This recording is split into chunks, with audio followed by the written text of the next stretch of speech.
সবচেয়ে বড় কল্যাণ হচ্ছে সে যদি ভুল পথে যেতে থাকে, আমার সঙ্গী যদি ভুল পথে চলতে থাকে, আমার সঙ্গী আমার সাথী তারা যদি ভ্রান্ত কোনো কিছু করতে থাকে, তখন তা থেকে ফিরে রাখা এটা তার বড় কল্যাণ।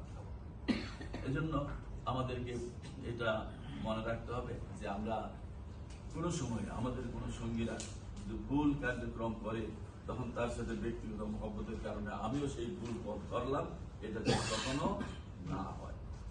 এরপরে তৃতীয় যে বিষয়টি বলেছেন সেটি হচ্ছে জামাতের মধ্যে অর্থাৎ সংগঠনের মধ্যে আরেকটা সংগঠন কায়েম করা না হয়।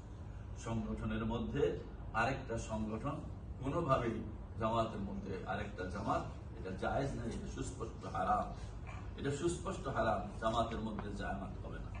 এই মসজিদে যে জামাত যখন শুরু হয়, সেখানে আরেকটা কিছু লোকদেরকে নিয়ে ইমাম সাহেবকে তার কোন বিষয়ে আপনার পছন্দ হয় না, সেজন্য আপনি এসে আরেকটা জামাত একই সময়ে কায়েম করলেন, এটা জায়েজ নাই। এটা যেমন জায়েজ নাই হারাম, ঠিক তেমনি